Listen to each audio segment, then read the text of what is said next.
What up, you guys? I hope you're doing well. It is Wednesday night. It's pretty much after midnight, I think.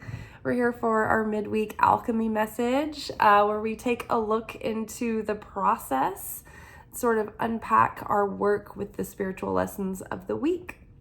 Before we get started, I would just like to ask you guys to like this video. If you're a returning viewer and you tend to watch my videos, I would just go ahead and like them. I'm just going to put it out there. I'm going to ask you to just go ahead and like the videos. If you can't stand it at the end, you can take the like back, but I need you guys' help getting into the algorithm, getting momentum for this channel. I can make videos every day, but unless people like them or comment, they just don't go anywhere. They get blacklisted. So yeah, I'm getting a bit weary and I'm open to suggestions. I just checked my analytics and my watch hours are at an all-time low. And I've been doing this for 3 years and my video count, my watch count is the same as it was when I started. I've grown in subscribers, slowly but surely, but I can't ever really get any momentum on this channel or growth unless I get the watch hours too. Are you guys not into the content? Like, would you like me to do something else? Do you not like the format of our readings? Like, I don't want to not be true to my own integrity and deliver the messages that I'm being given, but it doesn't matter if no one's watching them and I'm just talking into a void. I appreciate everyone who does comment and like and participate so much. But if there's some obvious thing that you guys think is holding this channel back, like, I'm all ears. If you guys know how to optimize my searchability, let me know. I've tried to look at other readers who have popular channels, and I don't think that I'm doing anything drastically different than they are, other than the sign-by-sign reading format. So I don't know. I'm open to suggestions. At this point, I just feel so futile. Let's get into the reading. So from the Wild Unknown Alchemy deck, we have got sugar, followed by vinegar,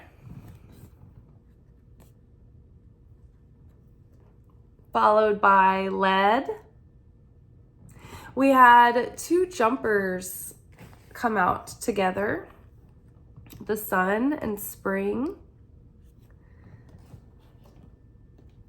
And then underneath sugar, we've got 5 of swords.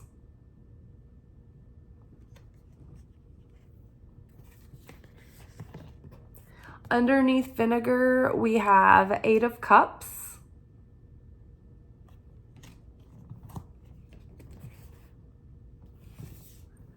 Underneath lead, we've got justice.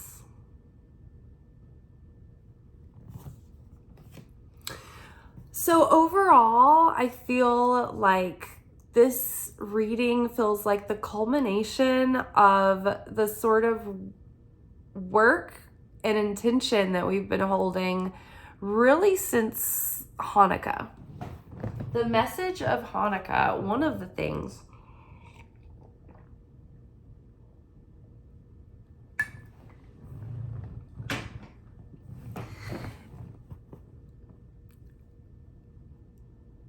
one of the key factors in Hanukkah is choosing to look at our darkness, to really go there and seek it out so that we can turn our bitterness into sweetness. The reason that we eat the ritual food horseradish during the Passover Seder is, and also, in addition, there are other bitter vegetables, like parsley, and there's some roots. I can't remember the word for the root, but there's a lot of bitter vegetables involved in the Passover food. But most of all, the horseradish. The horseradish represents being able to turn our bitterness into sweetness. We are to chew up the horseradish like a big mouthful for as long as we can stand it, and let it take our breath away, and let it make us feel like we're suffocating, and let our eyes water, and go chew through the pain until the horseradish becomes sweet. And that is the spiritual work of the alchemist. It is to seek after our darkness and chew that bitterness that life deals us, those difficult times, until we can find the sweetness afterwards, or through it, or in it. It's when we let life's challenges turn us into softer, more loving, more compassionate, deeper, more patient, long-suffering people than salty or bitter or hopeless, right? I mean, we teeter on the brink always, right? We're walking a tightrope act every day as, humans on life on earth. It's difficult. So during this time, it's like we're trying to separate ourselves from the past that brought us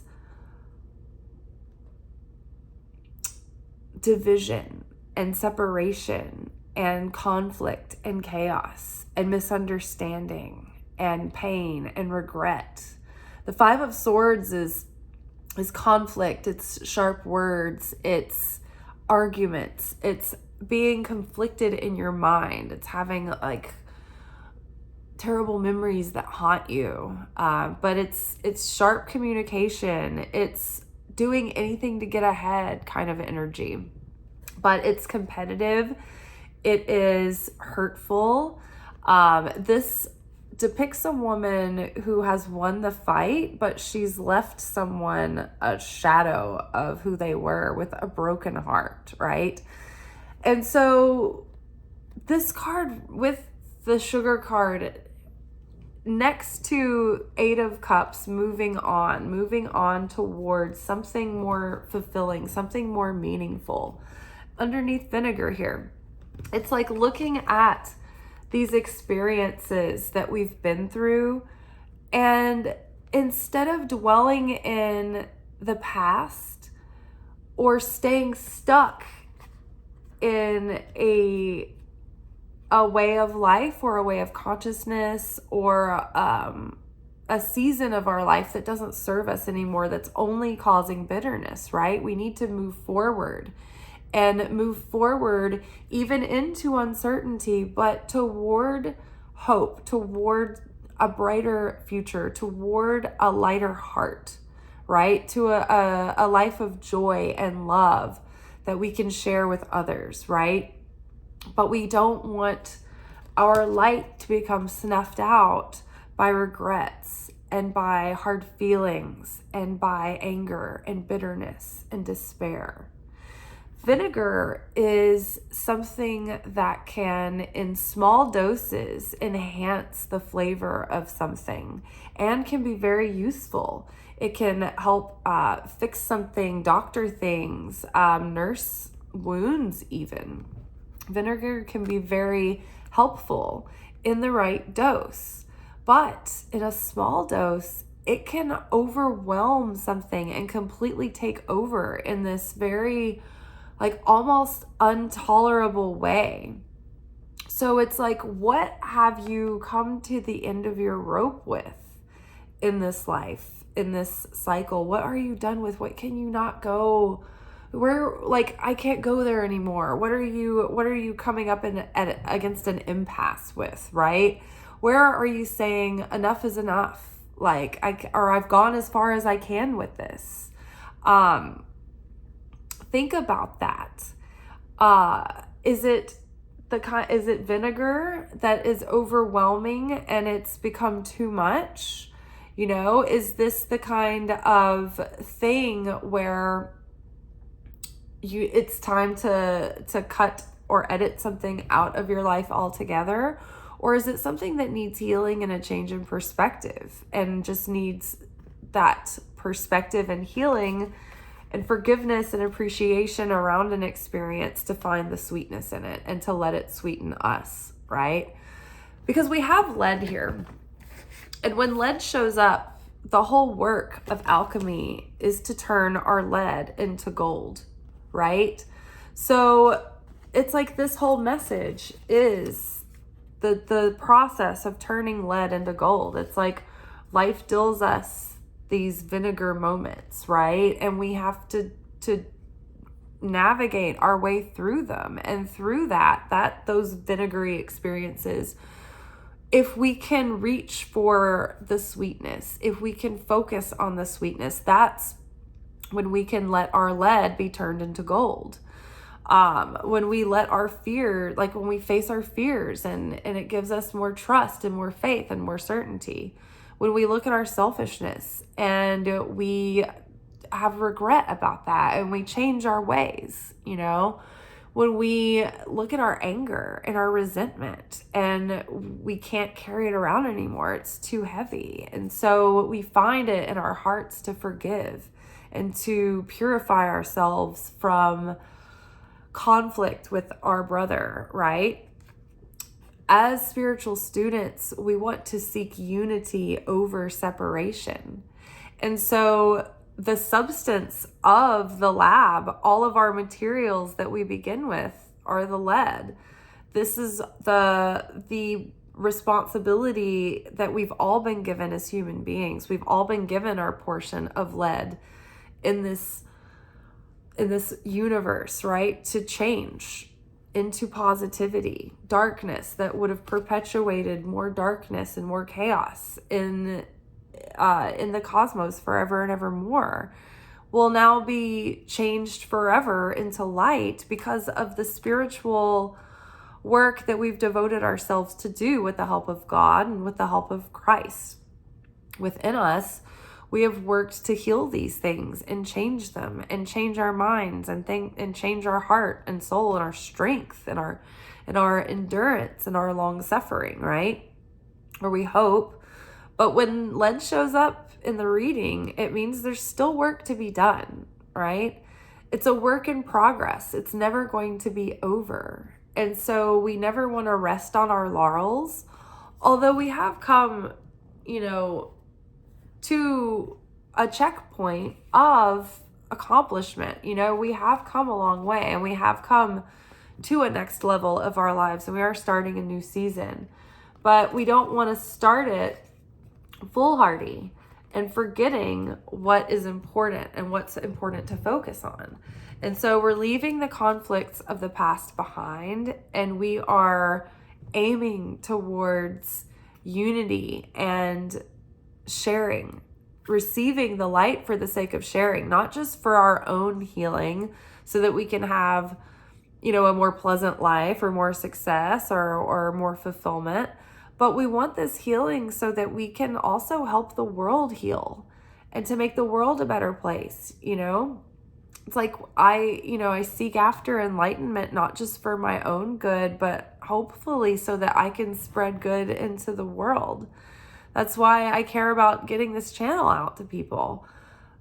It makes all the difference in the world. It means so much to me when I've heard people say that any of these messages have made a difference for them or have helped change them or have made them interested in prayer again or have made them interested in learning about Jesus or help them believe in God again when they wanted to give up. So many people have had a lot of trauma growing up in the church and growing up in during the evangelical movement. And it's been my mission to try to give people spiritual sustenance who have been traumatized by the Christian brand of modern day. And I want there to be a revival. I want there to be a return as disciples, as devotees, coming back around again, not for the religion's sake, but for the Spirit's sake, for the goodness sake.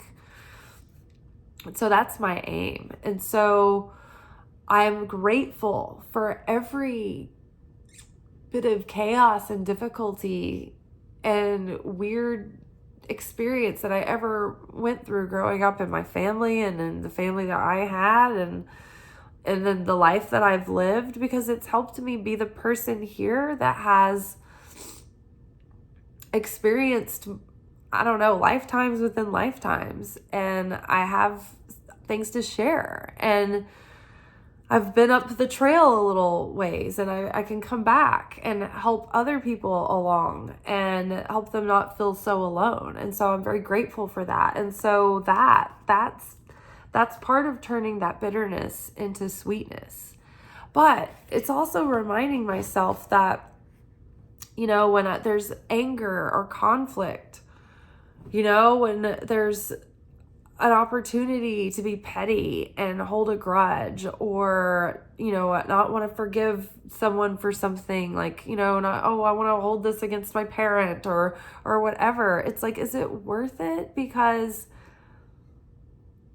that thwarts the light from getting out. It puts your light under a bushel basket. And so part of this card to me is more than just our outer conflicts and all of that, but this is really separating from that shadow self that keeps us in that conflict and in that struggle and in that chaos. It's like we're walking towards, so like we've just come through Passover season. And so that was what I started to talk about at the beginning of this reading. It's like the culmination of the message of Passover and the message of Hanukkah and the message of Lent and the message of the crucifixion. It's like it's all culminating into this. It's turning our bitterness into sweetness. But so it's like coming up on this weekend would be, so Tuesday marked the end of Passover, and that would have been the days that the Israelites stepped through into the Red Sea, and they had to walk up until their freaking chins before it split. Like, they did not know if they, like, this is like leaving Egypt, right? This is like, I'm headed into the wilderness. I don't know what lies in store ahead of me, but I'm going into the darkness, and I'm going with certainty that the Creator is with me, right? The Israelites walked into the Red Sea. They had to leave Egypt. They had to separate themselves from their fear, their lack, their doubt, right? Egypt is our ego. It's our smaller base instincts that are always reactive and taking and grasping and behaving in reactive ways, not in ways of certainty through our sovereignty of free will and choice, right? So when the Israelites left Egypt, they were in their sovereignty. They were in their higher selves. It was said that they were 95% in a state of absolute certainty and positivity. And that's what it took to split that Red Sea when they had to walk in, even not knowing what was going to happen. They were walking into their certain death. The whole army of Egypt was behind them. So they were like, okay, this is it. We either go back to slavery, we either probably, die in a battle in the process, or we die in the ocean or the sea. Like, what's it going to be? And so maybe, just maybe we'll have a miracle. And they believed enough, and they took the action. They took the leap of faith. And that, it wasn't before they took the leap of faith that the Red Sea opened and they were invited in. They had to step in not knowing what was going to happen, not knowing if they were going to be rescued, and do it anyway. And that's when the seas opened. So that's what I'm seeing here. It's like, okay, so we're walking through and we're taking this leap of faith with no guarantees. Maybe it never works out, right? But are you still going to be compelled to do it anyway? Right before I started this video, I was like, what is the point of this? Like, should I just give up? Should I quit? Should I keep doing this? Like, why? Why do I keep spending all my time doing this?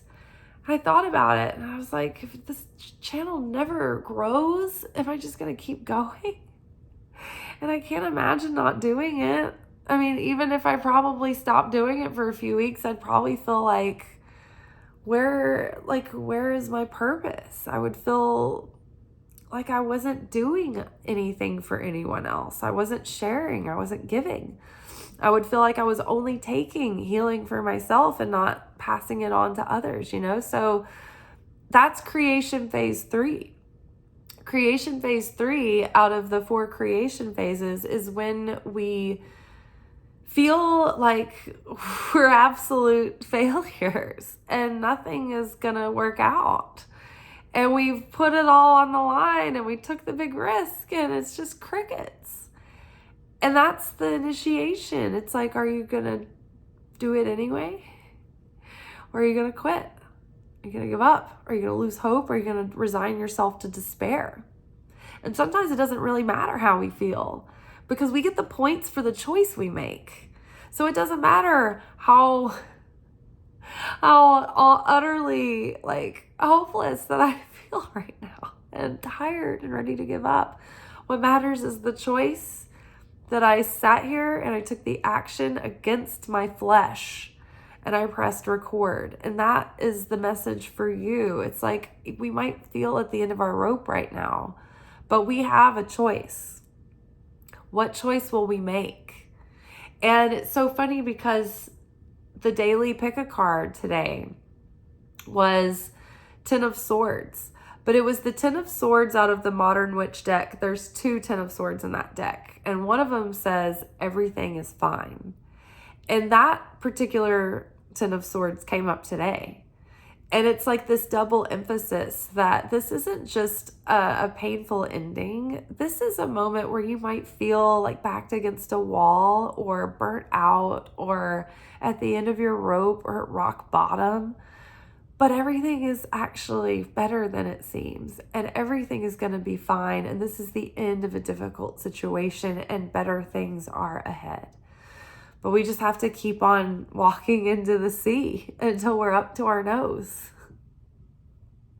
Is it up to our nose yet? I keep feeling like it is. Like, just keep going further in. But this is what purifies our soul. This is what ends up balancing the scales for us, right? The scale of mercy and the scale of judgment. This is what our karma, our tikkun looks like, right? How negative are we and how positive are we? In any given year, how much positivity are we putting on that scale? And how much negativity are we taking off? Because the only way that we can take off the negativity is by transmuting it into positivity. And that is done through a few ways, trial by fire, challenge, pain, illness, inconvenience, voluntary change, which we don't often do. Usually it takes us some challenges to get there. If you've ever had oh man, I got a parking ticket, I got a cold, then I got this, and it's like but then if something really good happens, it was probably the universe wanting to deliver you that good thing, but you needed to have affinity with that. So you had to elevate. So the universe needed to purify you a little bit really quick in order to prepare the vessel to receive the thing. And so you got a little bit of chaos thrown your way, right? There are other ways to turn our lead to gold. The pursuit of the purification of our heart, when we forgive others, when we face our fears, when we push ourselves out of our comfort zone, when we share in a way that's out of our comfort zone, when we give to the degree that's a little bit hard on us to do it. It's like, it's not just good enough that we do positive acts of service and sharing, but we need to kind of push ourselves to do almost a little bit more than we were like hoping to get. Like, we need to give the sweat of our brow, right? We need to give enough that we feel it, right? Because the powerful sacrifice is the one that's the most precious. It's the most perfect specimen of the flock, not the throwaway runt that no one wants, right? We want to give the Creator our best. We want to give the Creator the thing that's the hardest to give. And that opens us up and reveals the most light. And so all of these difficulties are serving us to balance those scales, right? We're turning our darkness into light. We're turning our lead into gold. And because of our continued devotion, it's like things are beginning to balance out, right? We're wielding this sword of truth. And we are aligning with our higher selves and our integrity. And so the cosmos are delivering us the light that is due to us, that's coming our way. It's not necessarily that we deserve it. We all deserve less than we think, but at the same time, this is also a merciful, generous, and loving universe that we live in. God is love, and God is mercy, and God is giving, and God is grace. And so that's what we get to enjoy. But at the same time, we have rent to pay in this human life. And part of that is deciding to die to ourselves. And so through this awakening, we've seen clearly the benefit of self-sacrifice and how much light it opens up in our life and how much fulfillment it brings. The path to Christ consciousness is one of self-emptying and self-sacrifice and dying to the ego, dying to the will of the flesh, to our little agendas, our little selfish gripes, and the feeling of the fulfillment of when we do give those parts up of ourselves and we connect to our higher consciousness and our heart starts to heal. And we start gaining more affinity with Christ, with the Christ consciousness and with the Creator. It's like we're happy to offload the baggage because we're like, wow, so much depth and beauty has opened up that it is not worth it to hold on to my small self that just keeps me circling around in these little dramas and these little crises, this chaos. And so once we've walked into that Red Sea and we see what leaving behind our little fears and limitations can do, the miracles it opens up, we find ourselves running to throw our ego down on the cross. Yes, let me die to this little fleshly self that is so limited. Throw it down. Let it be done so that I can resurrect in Christ and be reborn in Christ, heart, mind, body, soul, and spirit, with joy and hope and a level of peace and serenity and certainty, right? There's no guarantee. There's no sure answers to anything, but certainty is knowing that there's no reason to be fretting or frantic, because if we keep praying, if we keep doing our part, if we keep showing up and doing the good work and spreading the good news and giving ourselves to our day, giving all of our heart to what we're doing, that in time, things start to shift and things start to change. And especially when it starts affecting positively those around us, it's all worthwhile. It's all worth it. So the good news is at the end of our reading here with spring and with the sun, right? The sun in the sky, but the sun as in the son of God. We are the son of God. We are the son of man, right? Jesus was the son of God, the son of man. And so we, like him, are sons and daughters of the utmost high. So when that Christ center is awakened in us, it awakens that part of ourself, that higher self that can start nurturing and leading and guiding us as well towards that higher destiny, not the fate that we were handed and dealt with all this lead. But as we turn this lead into gold, that higher destiny, that higher path starts opening up, right? And this tree of life, right? This tree of the spirit that keeps branching off, right? The living word. It's like a vine that keeps having more vines grow from it, right? It's the trunk of the tree that keeps having living branches that branch off and branch off and branch off, right? It's the living word. Spring, it's like we're being reborn. This is the time where the seeds that have been planted in winter's dark, fertile soil are now breaking ground, and we're seeing these shoots of green everywhere, and spring's blossoms are in the air. And it's this season of birth and renewal and new life, new cycles. So we don't want to take our lead and our old dirt and filth and death and dead ends into this new cycle. We're ready to die to all of that has no more value, and we're ready to move forward into more meaning, more purpose, and we're ready to align with that path, that path of our higher destiny, right?